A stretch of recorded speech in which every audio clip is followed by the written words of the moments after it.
Un feliz sábado, familia amada en Jesús. Vamos a abrir nuestras Biblias en Deuteronomio, si no recuerdo mal, el capítulo 17.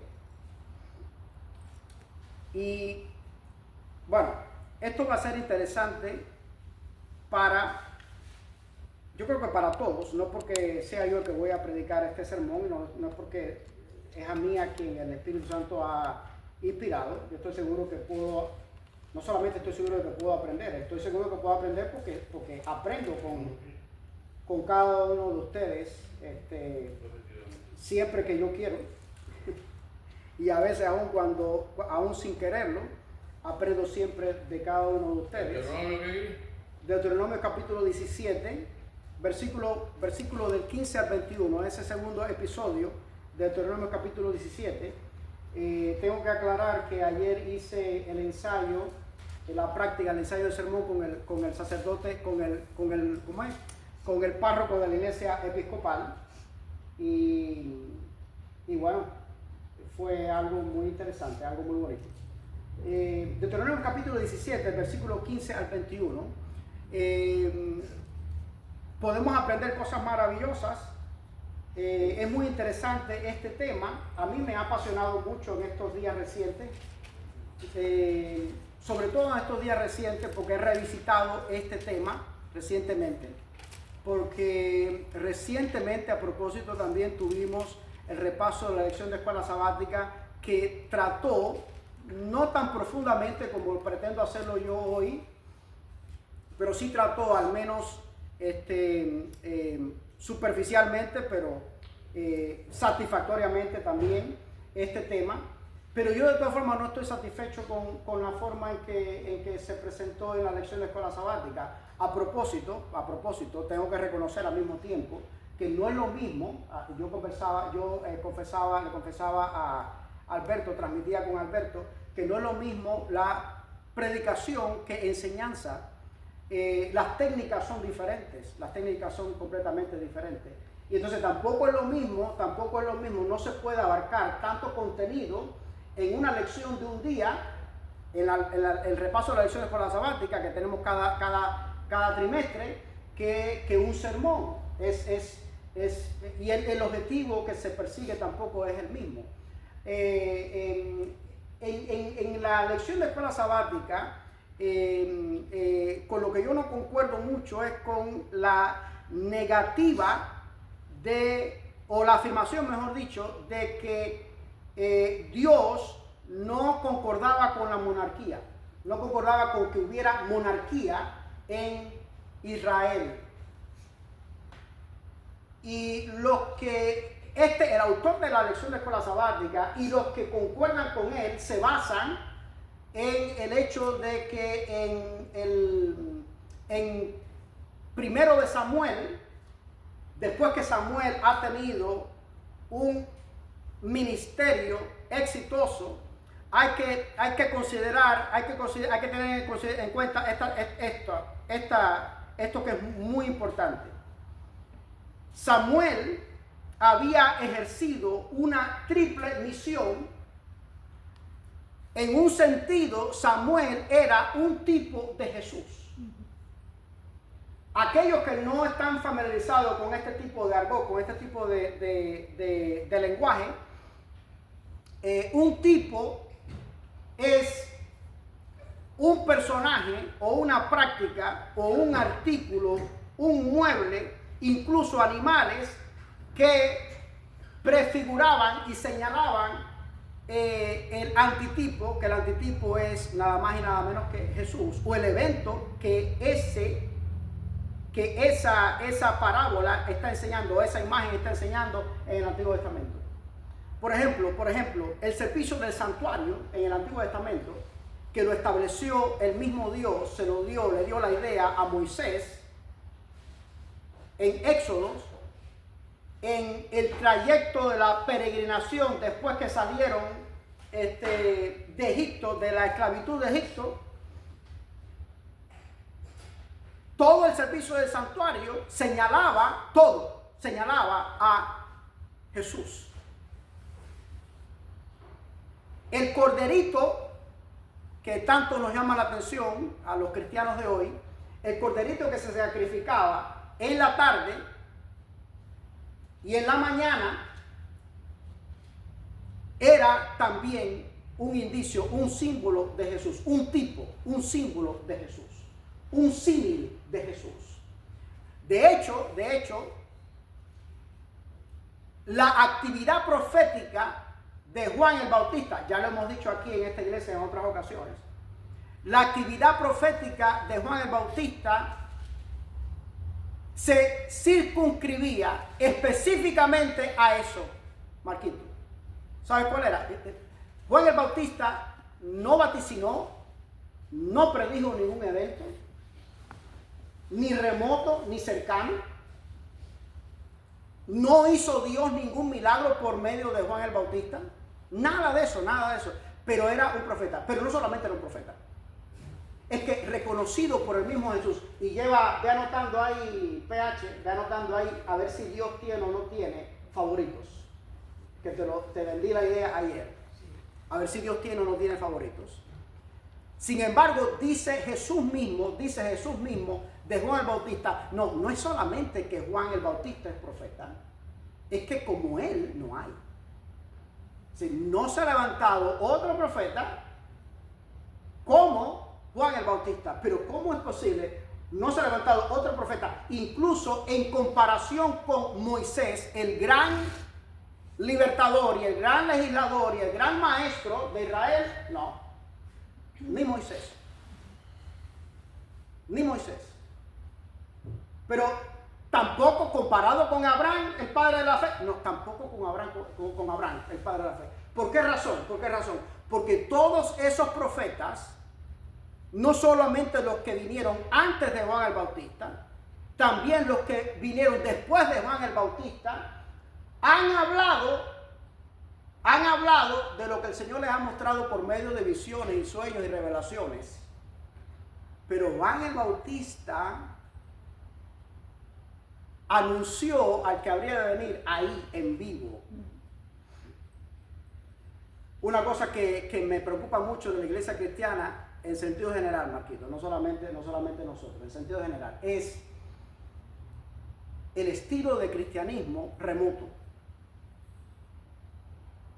que ya desde antes del coronavirus existía, estaba incidiendo, pero con el coronavirus yo creo que se acentuó. No, yo adoro desde mi casa. Yo voy a ver el canal de YouTube live, si lo estoy viendo ahí mismo, en tiempo real. Al párroco de la iglesia predicando, o al ministro de la iglesia predicando. Ay, la alabanza, ay, mira, fulanito desafinó. Y no venir a la iglesia físicamente. Tú te imaginas un noviazgo, tú que estás mirando vidriera, tú te imaginas un noviazgo por cámara, por videollamada, o por Zoom, o por YouTube, y que tengan tutoriales, no es lo mismo. Tú te imaginas los eventos previos a el portento tan maravilloso de la lluvia temprana del Espíritu Santo en Pentecostés, así, por videollamada, no hubiera ocurrido. Yo no creo que hubiera ocurrido. O sea, no es lo mismo que tu papá y tu hermano mayor vayan a Marruecos y te traigan videos y fotos y todas las cosas y te cuenten vívidamente cómo son ellos tan locuaces, que vivirlo en persona. Y estar allí en persona. No es lo mismo una relación con la iglesia, con el pueblo de Dios, así remotamente, que físicamente. Tú no vas a ser partícipe de las bendiciones que el Espíritu Santo quiere derramar sobre la vida de su pueblo. No vas a hacerlo. ¿Sabes qué dice el Espíritu de Profecía? Marquito, tú no estás relacionado con esto, ni Alberto tampoco está relacionado con esto, ni Inés María está relacionada con esto, muchos otros sí están relacionados con esto. Pero el Espíritu de Profecía Papi lo escribía como un magnifying glass, como una lupa, una lupa. No es la palabra de Dios, pero da explicaciones que tú dices, oye, sí, pero yo no estaba viendo esto de esta lista. el Señor ha usado el espíritu de profecía de una manera tan maravillosa que cuando tú lees los comentarios de historias bíblicas y de otros asuntos que tienen que ver con el crecimiento espiritual, por supuesto, todos, que tú no atinas a ver así. Dice el espíritu de profecía que la lluvia tardía del Espíritu Santo se va a estar derramando. Mira qué crítico esto. La lluvia tardía del Espíritu Santo se va a estar derramando en la iglesia. Esta hermana que está aquí lo va a estar experimentando, pero el que está sentado al lado de ella no se va ni a percatar. ¿Sabes por qué? Porque la salvación y todo, la relación con Jesús es algo personal, es algo individual. Yo no te la puedo transmitir a ti. Papi era un hombre de Dios maravilloso, un hombre de Dios extraordinario. Yo le estaba diciendo anoche a ellos, por cierto, cuídate, húyele a alguien que te diga, yo quiero enseñarte a tener comunión con el Espíritu Santo. Eso nadie te lo puede enseñar. Yo vi a papi. Era un hombre un hombre de Dios con una comunión con el Espíritu Santo extraordinaria. Pero ni él me lo puede enseñar, ni él me lo podía enseñar a mí, ni lo podía aprenderlo así. Yo tengo que aprenderlo por mí mismo, por mi relación con Jesús. De hecho, el estilo de predicación de ambos y de enseñanza es muy diferente. Muy diferente. Y todo el mundo se da cuenta de eso. Entonces, Samuel cumplía 3 actividades en una. Era un convoyado, así decimos los cubanos, un convoyado de 3 por el precio de 1. Samuel era profeta. Samuel era no solamente sacerdote, Samuel era sumo sacerdote. Y Samuel también era juez, que para nuestros días pudiera decirse que era, no sé, era un estadista, un primer ministro, un presidente, un gobernador. Esas 3 características, esas 3 actividades cumplía Samuel. Y fue tan maravilloso, tan extraordinario como Dios usó a Samuel. Pero llega un momento en que ya el tiempo de vida activa de un individuo tiene fecha de caducidad.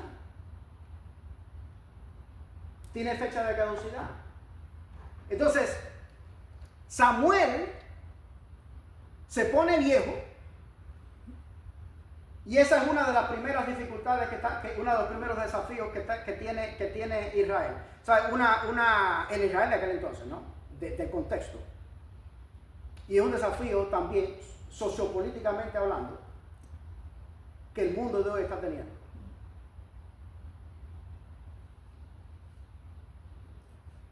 La gente está envejeciendo y no hay suficiente gente joven para tomar el espacio que dejan esa gente que están ya para retiro, están muy próximos a retiro. En España, por ejemplo, y en gran parte de Europa, hay más personas en edad de retiro que adolescentes a punto de convertirse en adultos. Y eso representa un desafío extraordinario. ¿Sabe a qué yo le atribuyo eso, Juan? A uno de los 4, bueno, más bien 3 de los 4 jinetes de la era posmoderna. Tengo una serie de sermones que tratan acerca de estos 4 temas que son muy actuales. Mira, yo me di cuenta, cuando yo lo prediqué aquí, Juan, no me daba cuenta de que sí tiene orden cronológico. El otro día, en el estudio bíblico más reciente, fuimos Angelina y yo, y ahí sí nos dimos cuenta que sí tiene orden cronológico. El primero es el feminismo, el movimiento feminista. El segundo es el movimiento del cambio climático. A ver qué tú crees de eso, después hablamos de eso. El tercero, cronológicamente hablando, es el movimiento LGTBIQ+. El cuarto, Black Lives Matter, el movimiento de la vida de los negros importa. Yo compartía con Alberto el otro día, los cuatro tienen varias cosas en común, pero filosóficamente hablando tienen una cosa en común, filosóficamente hablando. La base de su doctrina es neomarxista. ¿Saben qué consiste el marxismo? Ahora le llaman neomarxista. ¿Por qué razón? Porque es una cosa más cultural, más intelectual, y esa cosa no es tan dogmático o no es dogmático como el original, ¿sabes? El marxismo, de Marx y Engels. Pero igualmente diabólico, familia. ¿Por qué razón? Porque la columna vertebral del marxismo o neomarxismo se llama materialismo científico. Es la columna vertebral. Y la base del materialismo científico se llama ateísmo, maestro. No existe Dios. Ahora, las tres primeras que te he mencionado, por orden cronológico, además de eso, tienen otra cosa en común. ¿Sabe qué cosa tienen en común? Reproducción. ¿Tú no te has dado cuenta de eso? Reproducción. Mira, la gente del feminismo dice, no, hacerse el grado de aborto a tu tiplén. Todo el que caiga ahí le mete un gancho y que salga. Es un atentado contra la reproducción. ¿Quién ordenó de quién es la idea de la reproducción? ¿Quién? Cuando Dios crea a Adán y a Eva, por eso es que entonces podemos deducir, ¿te acuerdas? Mira, Marquito, perdona que te mencione tanto, porque te quiero mucho, chico. Yo le he enseñado a mi iglesia que para uno poder entender cuál sea la voluntad del Señor por medio de su palabra, que nos la revela por medio de su palabra, es la mejor revelación. O sea, Él nos puede revelar su voluntad de diferentes maneras, ¿ves? Pero la principal es la Biblia.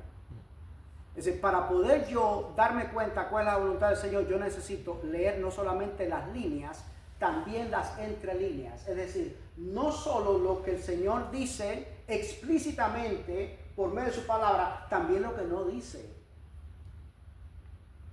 Entonces, cuando el Señor dice, familia, lo que estamos solteros buscando, cuando el Señor dice, henchir y sojugar la tierra, ¿saben en otras palabras qué quiere decir? Que Él nos creó, entre otras cosas, nos creó como seres sexuales. El cuchicuchi es importante. Por eso que a mí me da tanta dentera que cada vez que yo veo a los tortolitos, caramelados. No, mentira, a mí eso me da placer. A mí eso me encanta verlos así, de verdad, me da.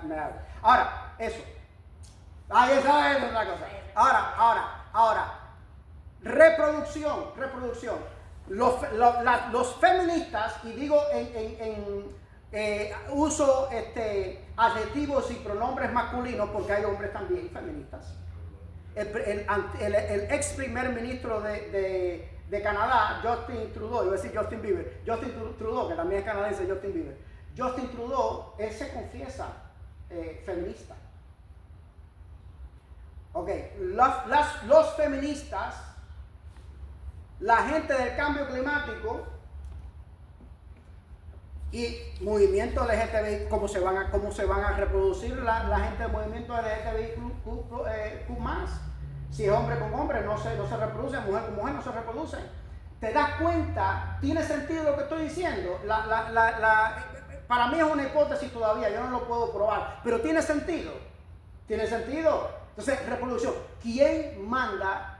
¿Quién ordena la reproducción? Dios. Entonces, ahora, Samuel se estaba poniendo muy viejo y el relevo que quedaba para Samuel, y era algo, no dejaba de ser preocupante. Mira,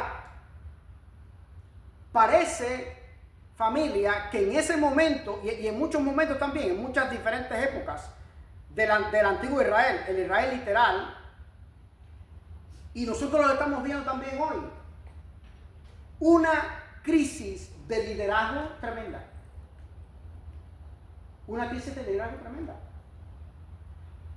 Y tú te das cuenta de la crisis de liderazgo tan terrible por lo que tú ves en este país, que es el primer país del mundo. No solamente es el país más, la nación más importante del mundo, que se ponga bravo quien se quiera poner bravo. Y yo estoy viendo esa crisis de liderazgo mucho más patentemente desde las elecciones cuando sale Obama. ¿Cómo me doy cuenta qué crisis de liderazgo? Mira, los tres que estaban en pugna, los tres favoritos, representaban, por lo menos dos de ellos representaban minorías. Bueno, uno de ellos representaba una minoría. Un negro, que no es negro, que es mulato, que es más blanco de lo que tú imaginas. Mira las guatacas para que tú veas. Mira las orejas. Mira las orejas. Tú puedes determinar la blanquez de una persona por las orejas. ¿Sabías eso? Los negros se caracterizan por tener las orejas muy chiquitas. Los blancos por tener las orejas un poco más grandes. Tú eres un delatoide de pavo, pero tiene el gallego recortado. Mira las empanadillas ella. Angelín también es guatacuita. Entonces, un negro, representante de una minoría, un anciano próximo a la decrepitud, John McCain, ¿te acuerdas? Y una mujer, Hillary Clinton. Bueno, ya. Pasa eso, cumple su primer término Obama, va a su segundo término a reelegirse, una historia parecida. Falta de liderazgo tremenda. Vamos con cuando sale electo el presidente Trump, también. Un hombre muy mayor de edad, Trump. Una mujer, de nuevo, reincide Hillary Clinton. Baja las elecciones del 2020, peor todavía. Dos viejos más. ¿Te das cuenta? Hay sociopolíticamente echa la lápiz para que tú veas. Hay un peligro tremendo, una preocupación tremenda. Pero ¿qué pasa? Le hemos prestado mucha atención a los tres primeros jinetes. No reproducción. Y la gente dice que Elon Musk está loco cuando él dice que hay que reproducirse. Él tiene que, ¿cuánto? Como 16 hijos tiene Elon Musk. Ya. No, que se reproduzcan. Sí. ¿Tú me entiendes? Yo me quedo con una sola. Yo no quiero más. Pero sí es cierto. Sí es cierto. El mundo, lejos de estar densamente poblado, está densamente poblado donde tú miras. Pero lejos de estar densamente poblado, es todo lo contrario. Está despoblándose y se va a seguir despoblando más porque hay una partida de viejos que ya, lo que le quedan es tres afeitados. Entonces la otra cosa es que las nuevas generaciones que quedan, que son los jóvenes que están ahora como Angelín, como Marquito, como tu hermana, ya tu hermano mayor ya está más madurito, pues entonces no quieren trabajar. todavía los que están produciendo más son esos viejos que están a punto de retirarse, de jubilarse. Es una cosa tremenda. Entonces Samuel tenía ese problema, Israel estaba teniendo ese problema, una crisis de liderazgo tremenda, y el líder fuerte, un hombre de Dios extraordinario, maravilloso, lo que le quedaba era tres afeitar. Y los sucesores de él, que los había nombrado él mismo como sucesores de él, porque ¿qué pasa? ¿Qué pasa? Y eso lo enseña la palabra del Señor en el Nuevo Testamento, cuando habla de el sacerdocio de Melquisedec y el sacerdocio levítico, y después entonces el sacerdocio de Jesús. Hay un cambio de sacerdocio, por lo tanto hay también un cambio de sistema de sacerdocio también. Eso es bíblico. Misael Hernández Reyes, eso es bíblico. Samuel no estaba en la línea sacerdotal. El Señor quita a Elí, porque Elí le dice Dios mismo, le dice a Elí: tú le has honrado más a tus hijos que a mí. Los hijos eran unos descarados. Elí no era tan malo, pero los hijos eran unos bueyes volando. Eran altamente corruptos. Entonces, el Señor le quitó el sumo sacerdocio a Elí y a sus hijos y llamó a Samuel. Entonces, Samuel era sumo sacerdote, era profeta. Mira, vamos a ver la funcionalidad de estas responsabilidades, porque no es decir es sacerdote, somos sacerdote y es profeta y ya, no, la funcionalidad. El sumo sacerdote intercedía por el pueblo ante Dios. En otras palabras, el sumo sacerdote era un mensajero, un vocero de parte del pueblo ante Dios. El profeta es lo inverso. El profeta entonces es el portavoz de Dios ante el pueblo. Y volvemos a Juan el Bautista. Un profeta no es alguien que vaticina o que predice un futuro, o el futuro que el Señor se lo revele. Ese no es un profeta. Un profeta es alguien que habla de parte de Dios. Siempre que tu papá o tú predican el evangelio, están haciendo ministerio de profeta. Están hablando de parte de Dios. Si es que están hablando de parte de Dios, yo espero que sí, ¿verdad? Y yo espero también que yo esté hablando ahora de parte de Dios. Entonces, Samuel, el pueblo dice a Samuel: no. Danos un rey. Yo concuerdo. Estoy completamente de acuerdo de que no era el momento, no era la forma, ni tampoco Saúl era la persona apropiada para esta misión. No lo era.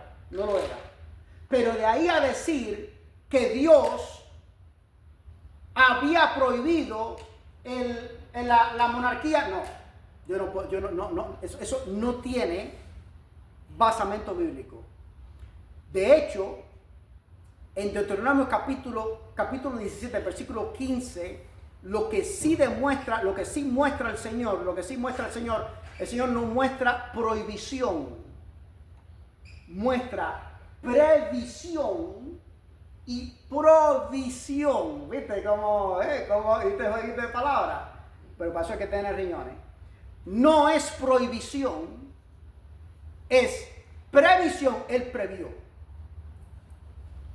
que iba a haber monarquía. Espérate, que lo dije y me corregí a mí mismo, pero me corregí, estoy mal con haberme corregido, que debía haber monarquía. ¿Por qué debía haber monarquía? Bueno, permítame hacer un paréntesis primero, porque tú puedes pensar como mi gran amigo, que somos como hermanos, irme al romanticismo y al sentimentalismo para decirme: pero bueno, ¿quién tú prefieres que te dirija? ¿Quién tú prefieres que sea tu rey? ¿Que sea un rey humano o que sea Jesús tu rey? y que tú le rindas tu obediencia y lo que sea. Él no dijo eso, pero eso lo estoy diciendo yo. Estoy de acuerdo. Estoy de acuerdo. Estoy 150% de acuerdo. Pero ven acá, ¿y el sacerdocio? Yo prefiero que mi sacerdote sea Jesús. Yo reconozco, de hecho, reconozco como único sumo sacerdote, lo dice la palabra del Señor, el único, Marquito, el único mediador entre Dios y los hombres, dice Hebreos, es Jesucristo hombre. Yo reconozco solamente un sumo sacerdote que intercede por mí. Pero eso yo no puedo negar la previsión bíblica que hizo Dios mismo al llamar al sacerdocio a la tribu de Leví. De igual manera, no puedo negar la realidad bíblica e histórica de la monarquía.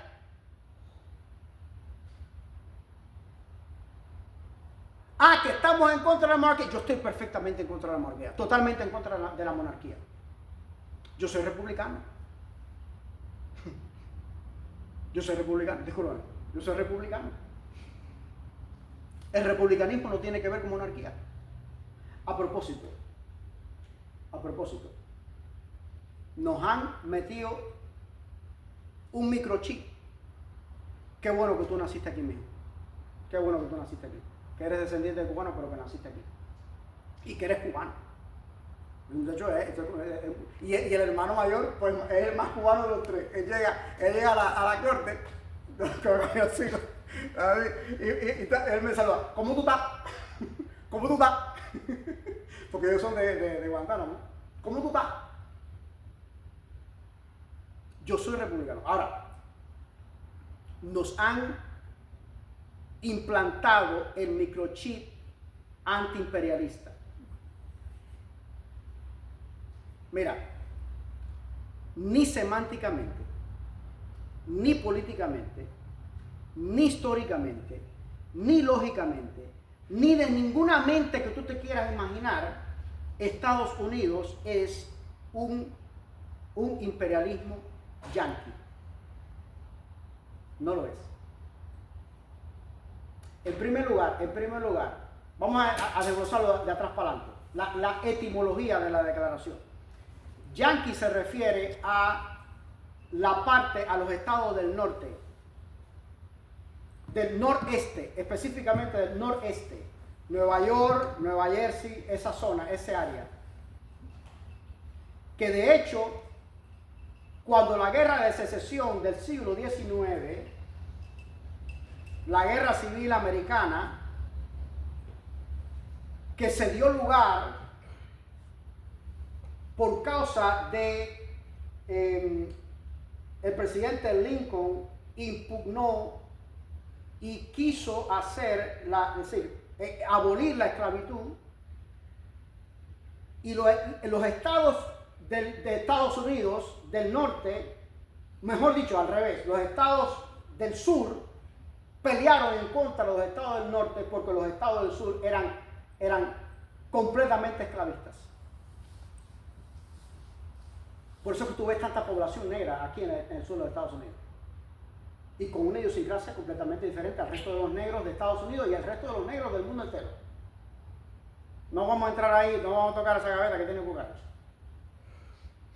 Entonces, yanqui se refiere específicamente a estos estados del noreste. Nueva York, Nueva Jersey, Pensilvania, esos estados. Entonces, no es yanqui. Y no es imperio tampoco. ¿Saben por qué no es imperio? Porque para una nación, para una superpotencia, ser imperio, tiene que tener un sistema de gobierno monárquico. Estados Unidos no es una monarquía. Estados Unidos es una república. ¿Cómo te quedó? Monarquía es España. Monarquía es Gran Bretaña. Monarquía, por extensión, es Canadá, que es súbdito de Gran Bretaña, del Imperio Británico. Australia también, las islas, una buena parte de las islas de habla inglesa del Caribe son monárquicas. ¿Ves? Entonces, yo, ¿a quién quiero que me gobierne? ¿Qué rey? Jesús. Pero ¿qué sumo sacerdote yo quiero también? Yo quiero Jesús, pero yo no puedo negar el hecho de que del sacerdocio levítico bíblicamente está establecido. Bíblicamente está establecido. Ahora, no era el momento correcto, no era la forma correcta de pedir rey, ni tampoco Saúl era el rey, la persona apropiada. Pero vamos a Deuteronomio capítulo 17, versículo 15. El capítulo 17, el versículo 15 es clave para poder entender esto. Vamos a empezar desde el versículo 14. Cuando hayas entrado en la tierra que Jehová tu Dios te da, tomes posesión de ella, la habites y digas, voy a poner un rey sobre mí, como todas las naciones que están en mis alrededores. ¿Qué fue lo que dijeron los congéneres de Samuel? No fue estas mismas palabras parecidas, más o menos, la palabra que dijeron, no, danos rey como el resto de las naciones. Ven acá, y el gobierno de nuestra iglesia, ¿qué gobierno es? ¿Alguien sabe qué gobierno tenemos la iglesia? Bueno, los episcopales tienen un gobierno episcopal. Democrático representativo, aquí lo dijo la Ocamba. Democrático representativo. ¿Qué cosa es eso? Bueno, no vamos a entrar en qué cosa es, pero vamos a decir qué no es. Sistema de gobierno democrático representativo no es bíblico.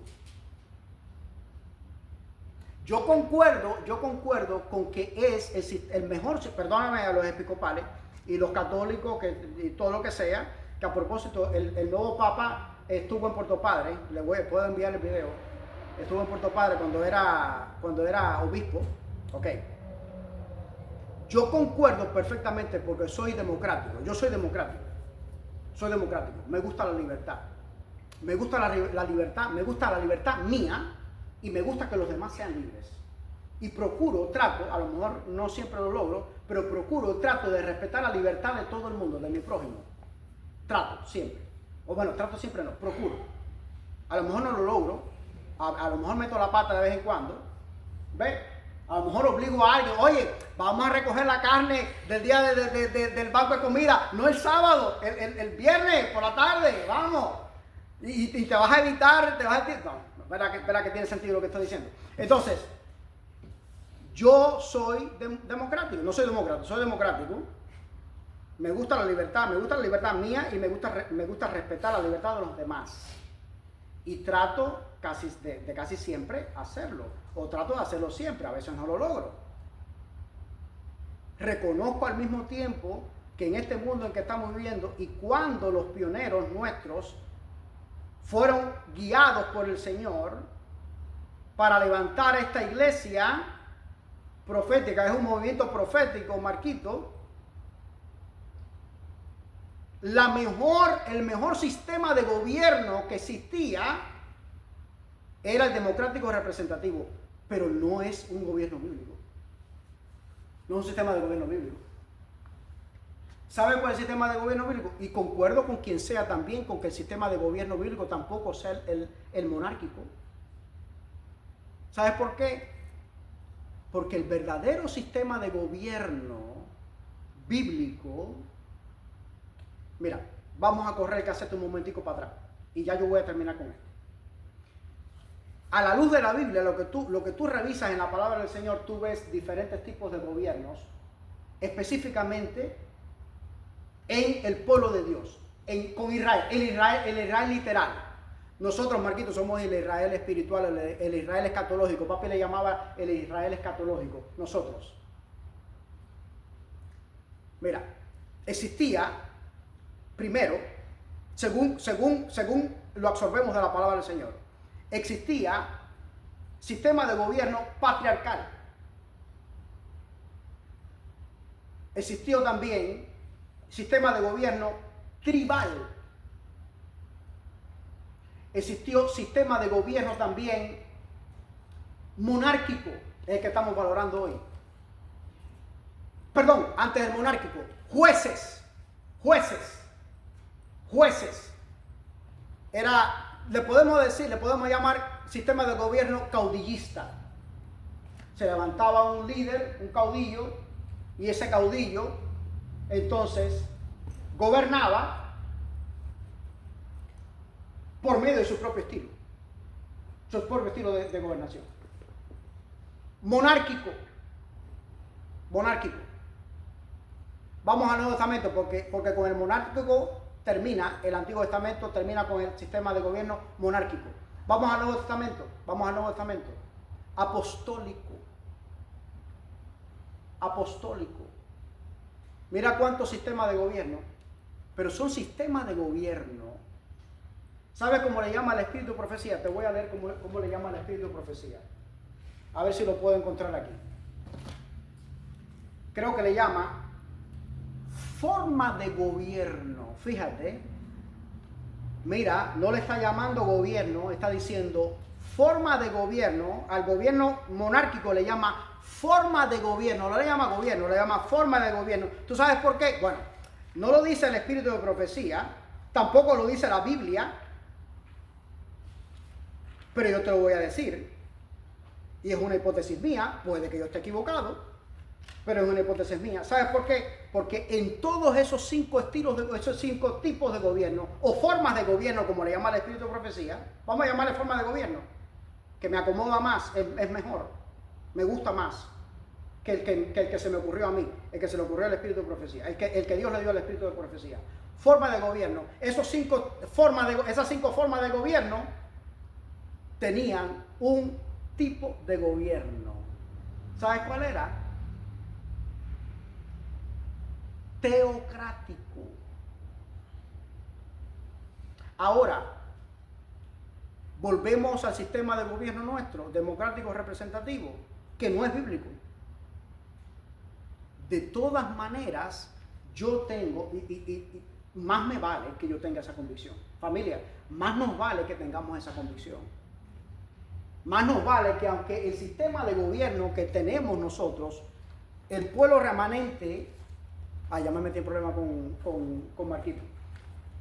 Bueno, el sistema de gobierno que tenemos nosotros es democrático representativo, pero aún todavía yo tengo la convicción, y más nos vale que sea así, familia, que el que dirige esta obra es el Señor Jesucristo. Aleluya.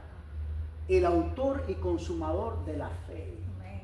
Entonces, si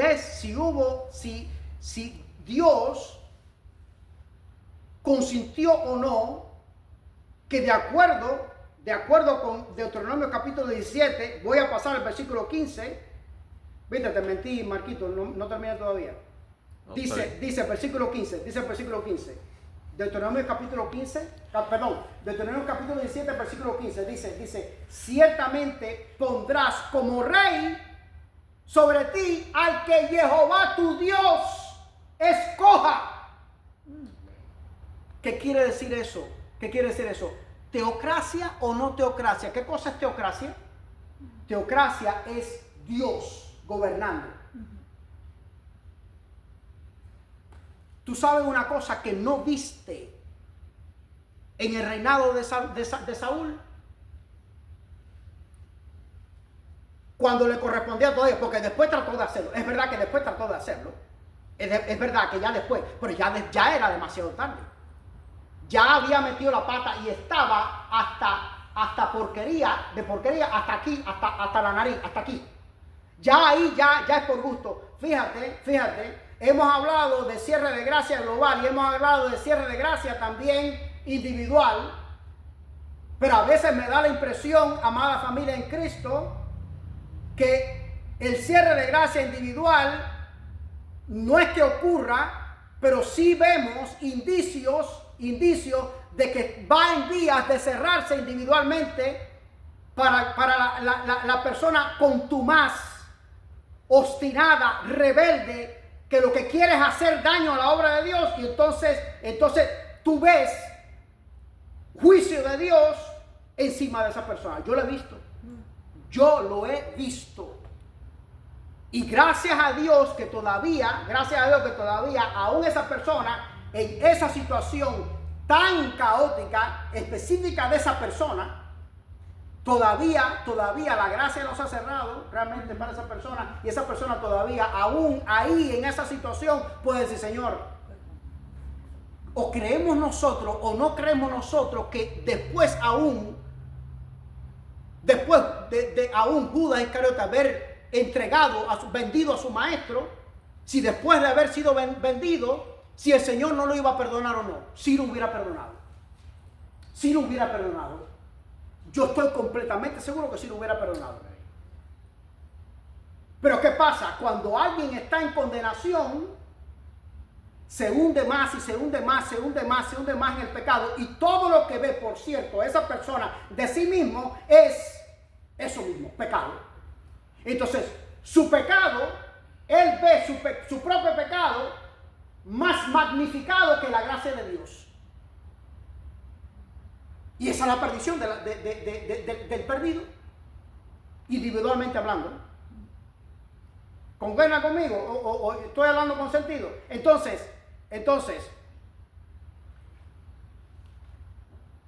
versículo 15: ciertamente pondrás como rey sobre ti al que Jehová tu Dios escoja. A uno de tus hermanos pondrás sobre ti como rey. No podrás poner sobre ti a un hombre extranjero que no sea tu hermano. Voy a dejar con ustedes algunos versículos. Y el más impactante para mí es, dos versículos en Apocalipsis. Apocalipsis capítulo 5, versículo 5. Y Apocalipsis versículo 22, versículo 16. ¿Sabe qué dicen esos versículos? ¿Cómo sabemos que Jesús es el sumo sacerdote? ¿Cómo sabemos que Jesús es el sumo sacerdote? Porque ya Dios mismo se había encargado en el Antiguo Testamento de levantar el sacerdocio levítico. El sacerdocio levítico también es una imagen, es un tipo, es una ilustración del sumo sacerdote verdadero, que es Jesús. Y entonces, ¿Jesús es o no es rey? ¿Es Jesús rey o no es rey? ¿Qué tú crees? Sí es rey. Sí es rey. Vamos al nacimiento de Jesús. ¿A quién fueron a buscar los sabios del oriente? O mejor dicho, ¿a qué fueron a buscar? Fueron a buscar un niñito que había recién nacido. Pero ¿cómo lo denominaban ellos? Rey.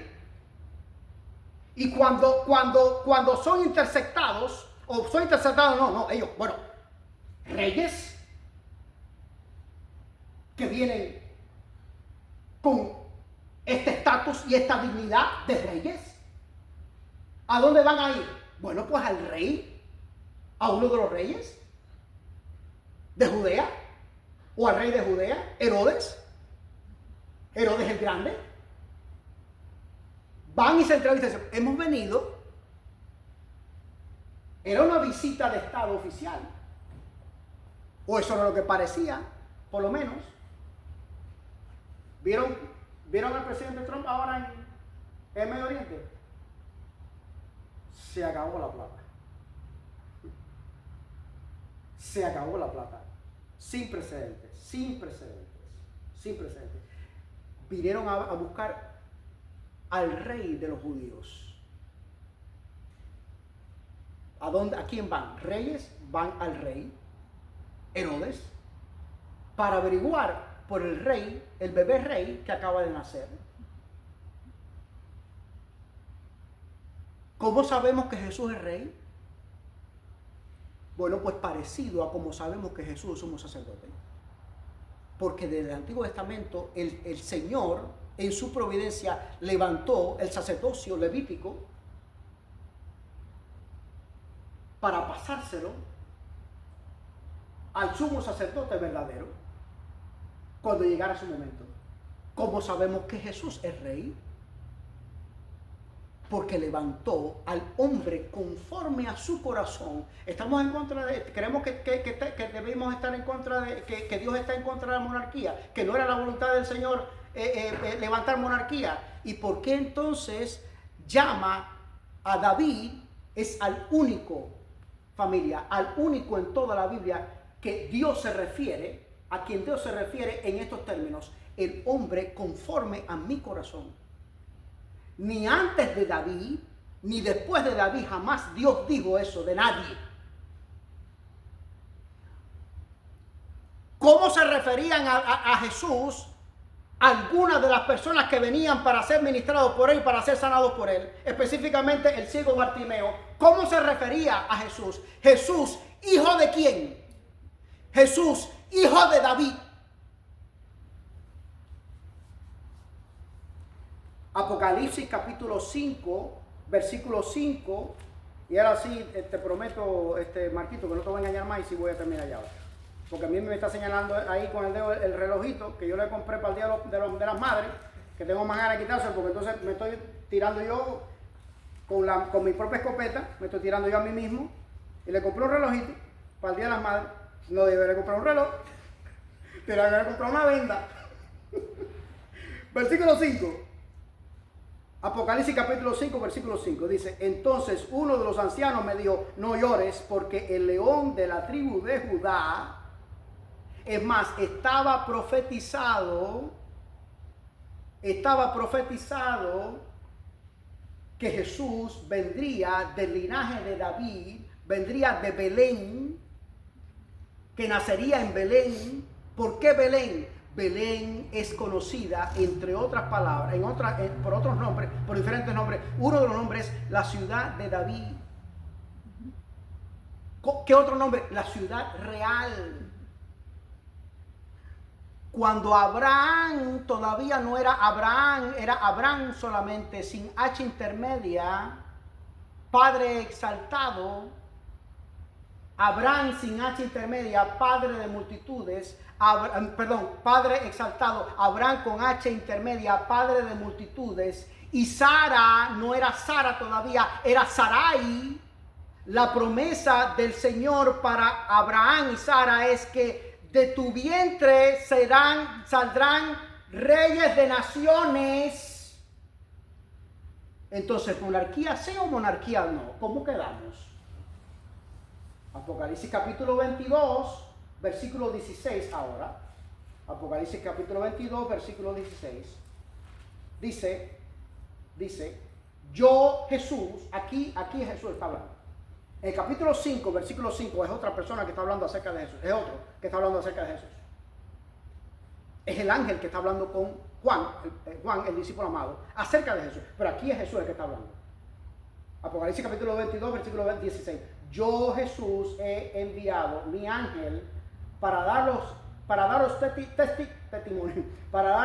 testimonio de estas cosas en las iglesias.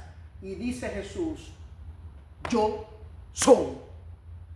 ¿Te acuerdas lo que te he enseñado con el yo soy? El Yahweh, el ego en mí. Yo soy. ¿Sabes qué quiere decir eso Jesús con esas palabras? Entre otras cosas, y que el que más lo registra en todo el Nuevo Testamento, en toda la Biblia, es Juan. Justamente Juan, el que escribió Apocalipsis, que escribió el Evangelio de San Juan y las cartas de Juan. Primera, segunda y tercera carta de Juan. Es él el que registra esas declaraciones. Yo soy. Jesús dice, yo soy el pan de vida, yo soy el buen pastor, todo registrado por Juan, el discípulo amado. Dice, yo soy, dice Jesús, yo soy la raíz del linaje de David. ¿Monarquía sí o monarquía no? ¿Cómo quedamos? ¿En qué quedamos? Dice, la estrella resplandeciente de la mañana. Dice Jesús, yo soy. Él.